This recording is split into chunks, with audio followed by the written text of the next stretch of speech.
তৃতীয় দফায় শক্তিশালী কম্পনে কেঁপে উঠেছে আফগানিস্তান। বৃহস্পতিবার 6.2 মাত্রার ভূমিকম্পটি আঘাত হানে। এতে এখন পর্যন্ত 13 জন আহত হয়েছেন। এদিকে আফগানিস্তানের ভূমিকম্পে এখন পর্যন্ত নিহতের সংখ্যা 2200 ছাড়িয়ে গেছে। আহত হয়েছেন 3500-এর বেশি মানুষ। ভূমিকম্পে ক্ষতিগ্রস্ত আফগানিস্তানের জন্য জরুরি ত্রাণ সামগ্রী পাঠাচ্ছে বাংলাদেশ। শুক্রবার দেশটিতে যাচ্ছে বাংলাদেশের ত্রাণ। পররাষ্ট্র মন্ত্রণালয় এক প্রেস বিজ্ঞপ্তিতে এই তথ্য জানিয়েছে। বিস্তারিত মনিরুজ্জামান বাবু রিপোর্টে। ডায়ালগ সুবাসিত টয়লেট ক্লিনার, যার পাওয়ার প্লাস ফর্মুলা টয়লেটের কোনায় কোনায় পৌঁছে 99.99% জীবাণু ধ্বংস করে। রিমার্ক। আফগানিস্তানের পূর্বাঞ্চলে শক্তিশালী ভূমিকম্পের পর উদ্ধারকর্মীরা এখনো ঘরবাড়ির ধ্বংসস্তূপ থেকে মরদেহ খুঁজে বের করছেন।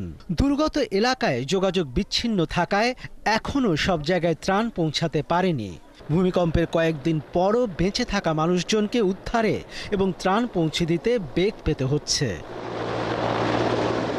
এদিকে বাংলাদেশের পররাষ্ট্র মন্ত্রণালয় এক প্রেস বিজ্ঞপ্তিতে জানিয়েছে, প্রধান উপদেষ্টার নির্দেশক্রমে আফগানিস্তানে জরুরি ভিত্তিতে ত্রাণ সামগ্রী পাঠানো হচ্ছে।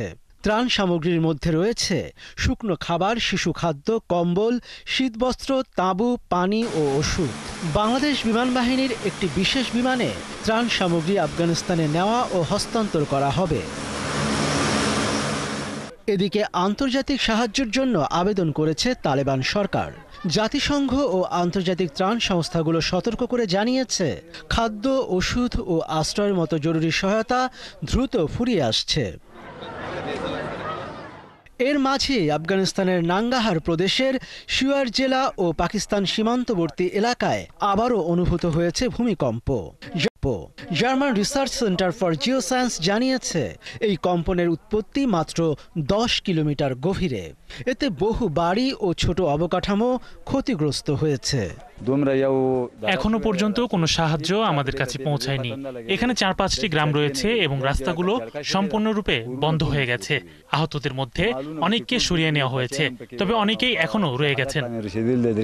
পরপর এই 3টি ভূমিকম্পে হাজার হাজার বাড়িঘর ধ্বংস হয়ে গেছে। স্কুল, হাসপাতাল ও অন্যান্য অবকাঠামো ক্ষতিগ্রস্ত হয়েছে।